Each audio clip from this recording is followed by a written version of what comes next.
Hi friends, welcome back to Paru Naresh recipes. నేను పారిజాత. ఇవాళ మన స్పెషల్ రెసిపీ వచ్చేసి పూరీ కర్రీ. ఈ పూరీ కర్రీని ఇలా చేశారంటే అచ్చం హోటల్ స్టైల్లో లాగానే అదే టేస్ట్తో వస్తుంది. చాలా చాలా బాగుంటుందండి. సో మరి హోటల్లో చేసే పూరీ కర్రీ టేస్ట్తో ఇంట్లోనే ఈజీగా ఎలా ప్రిపేర్ చేసుకోవాలో ఆ ప్రాసెస్ని ఇప్పుడు చూసేద్దాం. దీనికోసం ముందుగా స్టవ్ ఆన్ చేసి ప్యాన్లోకి ఒక 2 టేబుల్ స్పూన్ల ఆయిల్ తీసుకోండి. ఆయిల్ వేడయ్యాక 1 టీ స్పూన్ శనగపప్పు, 1 టీ స్పూన్ మినపప్పు, 1/2 టీ స్పూన్ జీలకర్ర, మరో 1/2 టీ స్పూన్ ఆవాలు తీసుకోండి. ఇవన్నీ ఇలా తీసుకున్నాక కొంచెం చిటపడమనే వరకు కాస్త ఫ్రై చేశాక ఒక ఎండుమిరపకాయ, అలాగే 1 టీ స్పూన్ వరకు అల్లం ముక్కలు వేయండి. అలాగే 3 మీడియం సైజులో ఉండే ఉల్లిపాయలను ఇలా సన్నగా స్లైసెస్లా కట్ చేసి యాడ్ చేయండి. ఈ ఉల్లిపాయలు మరీ ఎక్కువగా ఫ్రై చేయాల్సిన అవసరం లేదు, జస్ట్ ఇలా కొంచెం కలర్ చేంజ్ అయితే సరిపోతుంది.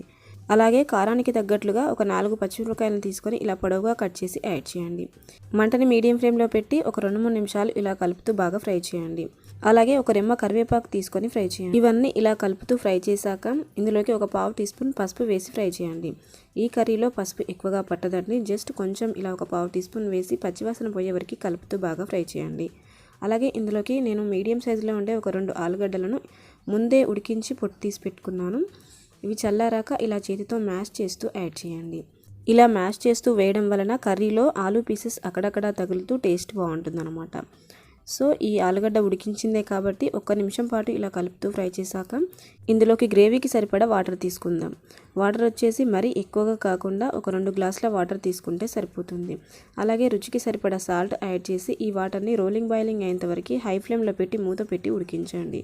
ఈ వాటర్ మసలేలోపు మరో పక్కన చిన్న గిన్నెలోకి ఒక 3 టీ స్పూన్ల వరకు శనగపిండి తీసుకోండి. ఇలా శనగపిండి తీసుకున్నాక ఇందులోకి కొంచెం వాటర్ తీసుకొని ముద్దలేమీ లేకుండా కలిపి పెట్టుకోండి. చూడండి, ఎక్కడ ఉండలు లేకుండా ఇలా సాఫ్ట్గా కలపాలి. ఇలా కలిపి రెడీగా పక్కన పెట్టేసుకుందాం. మరో పక్కన ఎసరు మసిలిందో లేదో మూత తీసి చూస్తే చూడండి, ఎసరు చక్కగా మసులుతుంది కదా.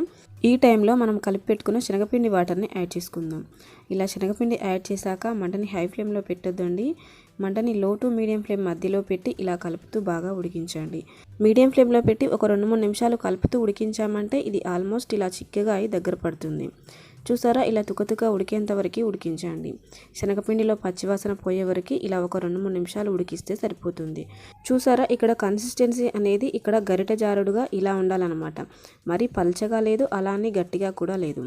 సో ఈ టైంలో ఉన్నప్పుడే మనం స్టవ్ ఆఫ్ చేసుకుంటే ఈ కర్రీ చల్లారాక ఇంకాస్త దగ్గర పడుతుంది. కాబట్టి ఈ టైంలో కొంచెం కొత్తిమీరాకు తీసుకొని ఒకసారి బాగా కలిపి స్టవ్ ఆఫ్ చేయండి. చూసారా, ఇలా ఉన్నప్పుడే స్టవ్ ఆఫ్ చేసుకుంటే ఇది చల్లారాక ఇంకొంచెం దగ్గర పడి గట్టిగా అవుతుందన్నమాట. సో కన్సిస్టెన్సీ ఇలా ఉన్నప్పుడే స్టవ్ ఆఫ్ చేసుకొని వేడివేడిగా పూరీలతో సర్వ్ చేసుకోండి. అంతే.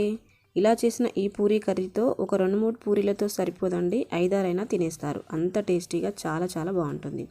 సో మరి హోటల్లో తినే పూరీ కర్రీ టేస్ట్తో ఇంట్లోనే ఈజీగా ఎలా ప్రిపేర్ చేసుకోవాలో చూసాం కదా. మీరు ఇంట్లో ఓసారి ఇదే ప్రాసెస్లో ట్రై చేసి మీకు టేస్ట్ ఎలా అనిపించింది మీ ఫీడ్బ్యాక్ని కామెంట్ చేయండి. అలాగే ఈ రెసిపీ నచ్చితే లైక్ చేసి మీ ఫ్రెండ్స్కి షేర్ చేయండి.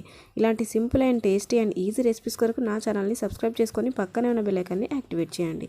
ఇలా చేయడం వల్ల నేను పెట్టే లేటెస్ట్ రెసిపీస్ని మిస్ అవ్వకుండా ముందుగా మీరు చూడొచ్చు. Thanks for watching.